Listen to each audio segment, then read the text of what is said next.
धम्मं शरणं गच्छामि, यानी मैं धम्म की शरण ग्रहण करता हूँ। धम्म यानी कि अच्छा जीने का रास्ता, यानी नैतिकता, कि मैं अच्छे रास्ते पर चलने की प्रतिज्ञा ग्रहण करता हूँ। फिर हमने कहा संगम शरणं गच्छामि, कि मैं अच्छे लोगों के बीच में रहने की प्रतिज्ञा ग्रहण करता हूँ, कि मैं अच्छे जो लोग हैं, जो उनका संग है, उनके साथ रहने की प्रतिज्ञा ग्रहण करता हूँ। संग में रहने की या संग में जाने की प्रतिज्ञा ग्रहण करता हूँ। मैं अच्छे लोगों के बीच में रहूँगा। मैं जो शराबी हैं उनके बीच में कभी नहीं जाऊँगा, उनके साथ कभी नहीं रहूँगा। जो चोर हैं, जो चोरी करते हैं, मैं उनके साथ कभी नहीं रहूँगा।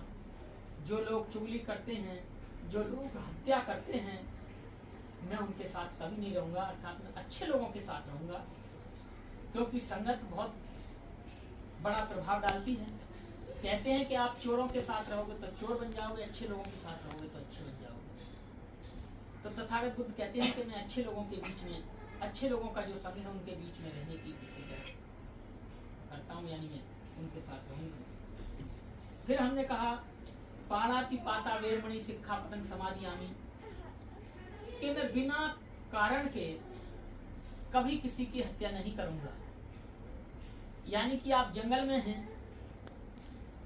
और जंगल में भी नहीं, आप घर में ही हैं, और घर में आपके कोई बिच्छू, कोई सांप अगर निकल आता है तो आपको बचने के लिए उसको मारना पड़ेगा। लेकिन अब तो गवर्नमेंट ने ये भी कह दिया है कि अगर आपके घर में सांप निकल आया है तो आप उसे मार नहीं सकते। पुलिस को कॉल करिए, पुलिस की एक टीम आएगी, रेस्क्यू करेगी, उसे पकड़ कर ले जाएगी, लेकिन आप मार नहीं सकते। और अगर आपने उसे मार दिया और पुलिस को पता चल गया, किसी ने वीडियो बना लिया, वो चला गया, तो फिर आपको पुलिस कार्रवाई की जाएगी। ऐसा ही है। तो तथागत बुद्ध ने ये बात कब की? आज से 2500 साल पहले, कि मैं बिना कारण किसी की हत्या नहीं करूंगा। लेकिन अगर आपके सामने शेर आ जाए, आप तो यहीं पास में ये हवाई अड्डा है, वहाँ बहुत सारा जंगल है, उसमें तेंदुए भी रहते हैं, और कभी कभी जब वो जंगल से बाहर निकल जाते हैं तो लोग उन्हें मारते भी हैं। उन्हें इसलिए मारा जाता है कि वो किसी बच्चे को ना उठा ले जाएं, लेकिन वहाँ एक कारण बनता है कि अगर हमने इसे नहीं मारा तो ये हमारे बच्चों को या हमें मार देगा। यानी कि बिना कारण हत्या नहीं करूंगा। कबूतर हैं, बैठे रहते हैं, वो नुकसान तो करते नहीं, आपका कोई घर में आके कोई चीज झूठी तो करते नहीं, या कुछ ऐसा तो करते नहीं। अगर हम उन्हें मार दें तो वो बिना कारण हत्या ही जाती है, तो वो हत्या हम कभी नहीं करेंगे बिना कारण के। फिर हमने कहा अदिन्न दाना वेरमणि सिक्खापदं समादियामि, कि मैं कभी भी बिना पूछे किसी की वस्तु जहां पड़ी है पड़ी रहने दूंगा, उसको नहीं उठाऊंगा। अर्थात मैं चोरी नहीं करूंगा। हमारे देश का एक हिस्सा है अंडमान निकोबार, सुना होगा सभी ने, कोई गया है? अंडमान निकोबार में आप घूमने गए होंगे, 1-2 दिन रहे होंगे। मैं वहां 1 महीने रहा। मैंने वहां देखा कि अंडमान निकोबार से भी बहुत आगे 4-5 टापू पार करके लास्ट जो जगह पड़ती है, उसके बाद फिर मामियार देश लग जाता है बर्मा, कि रास्ते तो एक ही है, अब समुद्र है, जाएगा कहाँ? तो वहां चोरी नहीं होती, वहां घरों में ताले नहीं हैं, और हकीकत तो यह है घर हैं भी तो एक टीन का वैसे ही बंद खोलने करने के लिए, ताकि कोई जानवर ना घुसे, वो है, वहां नहीं है। आप रास्ते में भी गाड़ी खड़ी कर दो, उस पर हेलमेट रख दो, 10 दिन तक आपकी गाड़ी खड़ी है तो आपके हेलमेट का मुंह इधर से इधर नहीं मिलेगा, यानी अर्थात उसे कोई छू ही नहीं सकता। ये मैंने अनुभव किया। कहते हैं कि सम्राट अशोक के जमाने में भी जब तथागत बुद्ध का राज संदेश चारों तरफ फैला हुआ था तो ताले नहीं लगते थे, अर्थात बिना कोई किसी की वहां चोरी नहीं करता था। तो आप कल्पना कीजिए कि क्या ऐसा हो सकता है? तो मैंने तो आंखों से देखा है कि है, वहां चोरी नहीं होती। जो चीज आपने जहां रख दी उसको कोई उठा नहीं सकता, और कारण ये उठा ही नहीं सकता कि लेके जाएगा कहाँ। लेके जाएगा कहाँ? छोटे छोटे टापू में, इधर से इधर भाग नहीं सकता, पकड़ा ही जाएगा, इसलिए कोई करता ही नहीं। लोग ज्यादा है नहीं, तो इसलिए दूसरी प्रतिज्ञा में कहा है, दूसरी शिक्षा में तथागत बुद्ध ने कहा है कि हम चोरी नहीं करेंगे, इस बात की प्रतिज्ञा ग्रहण करते हैं। फिर हमने कहा कामेषु मिच्छाचारा वेरमणि सिक्खापदं समादियामि। आप चाहे महाभारत उठा लीजिए, चाहे रामायण उठा लीजिए,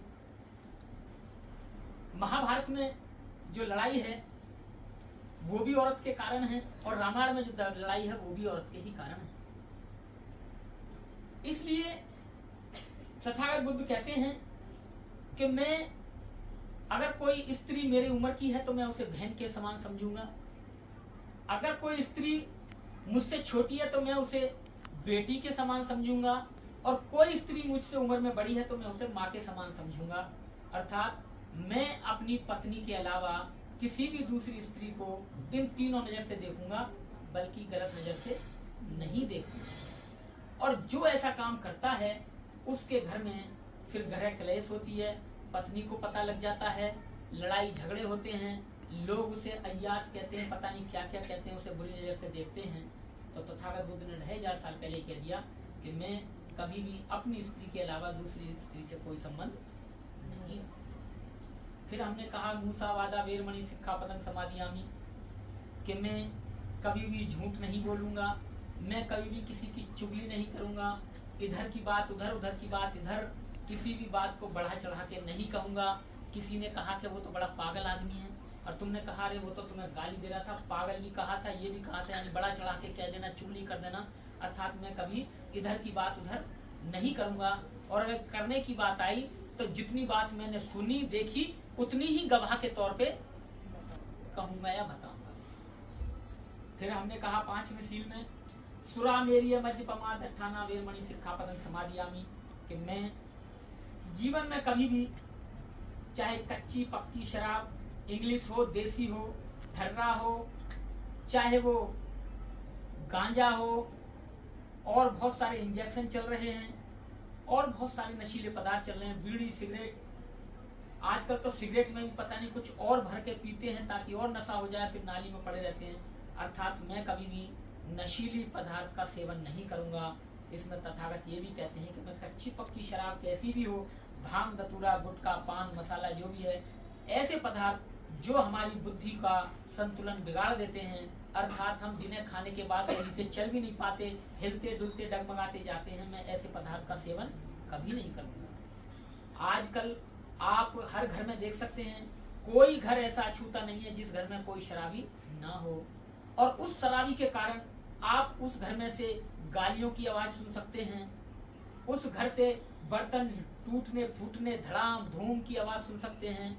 अर्थात अगर किसी घर में कोई शराबी होता है, शराब पी के आता है, मियाँ बीवी की लड़ाई होती है, बर्तन फेंका फांकी होती है, गाली गलौच होती है, अर्थात कलेश होता है, बच्चे शिक्षा प्राप्त नहीं कर पाते हैं, गलत असर पड़ता है, तो ऐसी शराब। और आप अंदाजा लगाइए कि जो व्यक्ति और जिस व्यक्ति के घर में इन 5 चीजों को माना जाता हो, इन 5 चीजों पर विश्वास किया जाता हो, इन 5 चीजों पर चला जाता हो, तो क्या उस घर में कभी कोई कलेश हो सकता है? कभी नहीं हो सकता।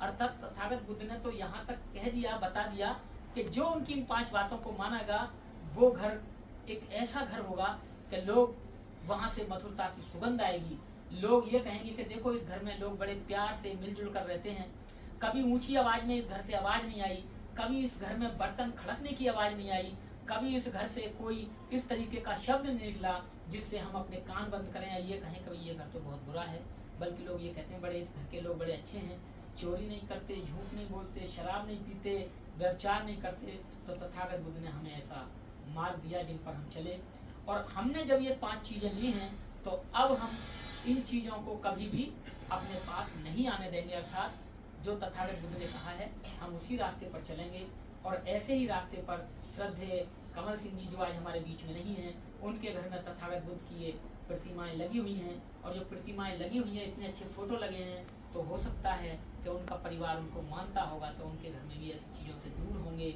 लोग उनसे प्रेरणा लेते हैं। तो ऐसे परिवार का, ऐसे व्यक्ति का जाना समाज के लिए बहुत बड़ी क्षति है जिसको पूरा नहीं किया जा सकता, और समाज के साथ साथ ये परिवार की क्षति तो है ही, जिनके बीच से किसी के पिता गए हैं, किसी के पति गए हैं, छोटे छोटे इन बच्चों के दादाजी गए हैं, और दादा और पोते का तो एक ऐसा संबंध रिश्ता होता है कि माँ बाप से भी ज़्यादा होता है। तो ऐसे कमल सिंह जी का जाना हमारे लिए बहुत दुखदायी है, लेकिन जाना सभी को है, इस प्रक्रिया को कोई नहीं रोक सकता। बस फर्क इतना है, कोई जल्दी चला जाता है और कोई काफ़ी उम्र के बाद जाता है, बस इतना फर्क है, बाकी जाना सभी को है। और अब परित्राण पाठ भक्ते जी करेंगे, तो जो घर के सदस्य हैं आप 2 मिनट को भैया आ सकते हैं तो आ जाइए, और अब आप आ जाइए, एक थाली ले आइए, कोई किनारे वाली ले आइए, ले आइए। नहीं बैठ हाँ बैठ उद्वंदनासन वंदना करा दो।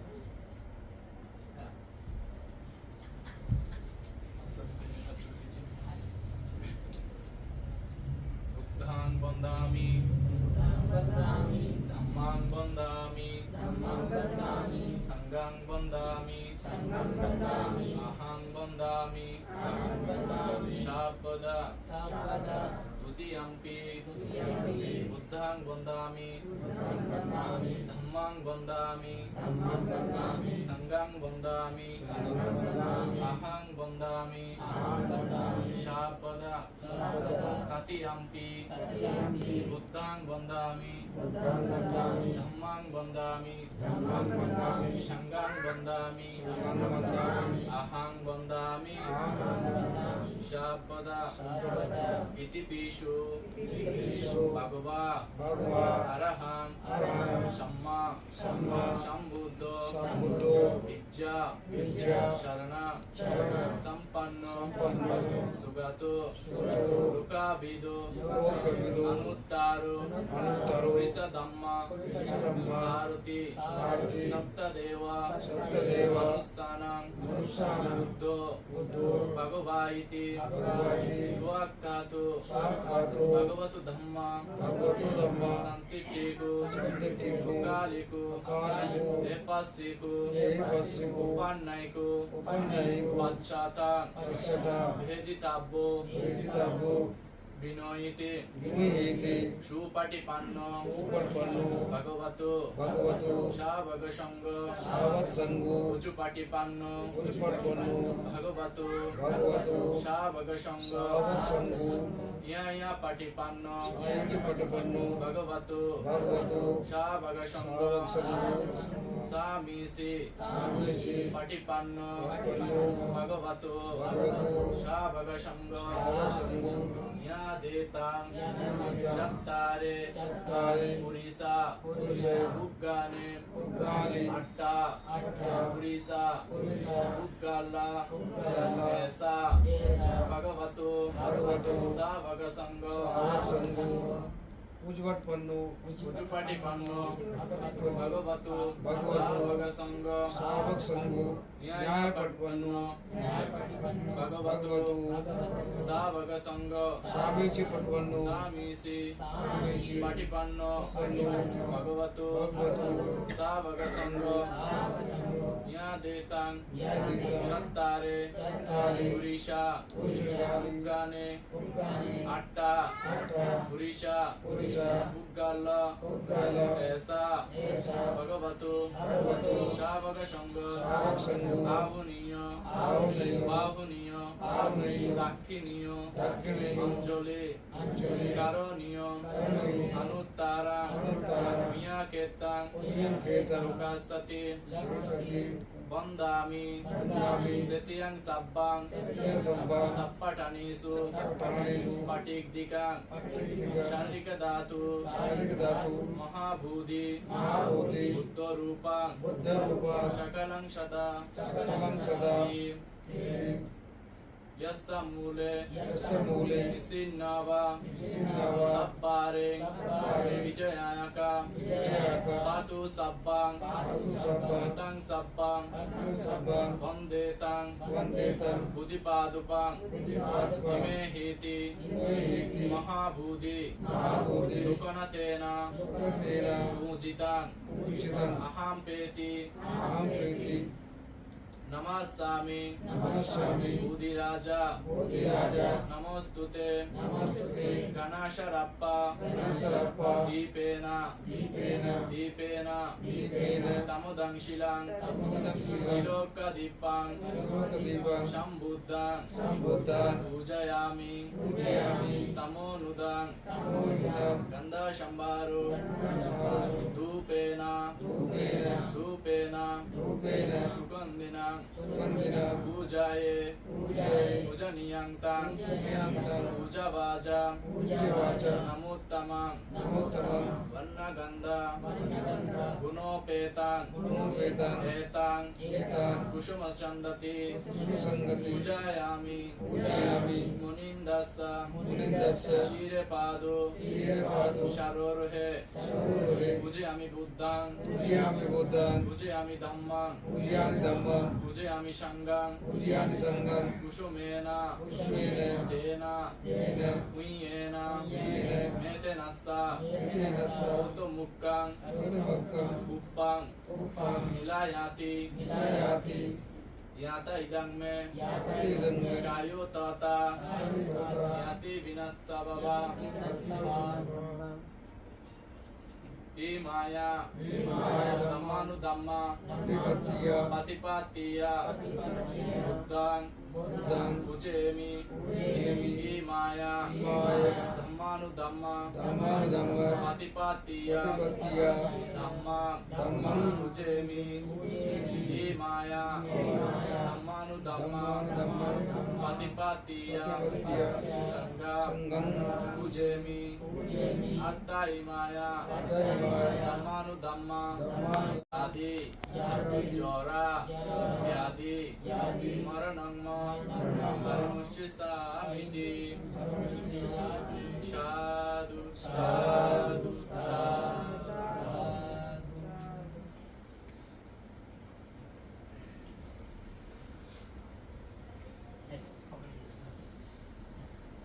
आप भी हाथ लगाइए इधर इधर यही इसमें हल्का पानी डालें भक्तु सर्व मंगलं रक्षन्तु सर्व देवता सर्व बुद्धानुभावेन सदा सोति भवन्तु ते भक्तु सर्व मंगलं रक्षन्तु संग देवता सर्व धर्मानुभावेन सदा सोति भवन्तु ते भक्तु सर्व मंगलं रक्षन्तु सर्व देवता सर्व संघानुभावेन सदा सोति भवन्तु ते भक्तु सर्व मंगलं साधु साधु साधु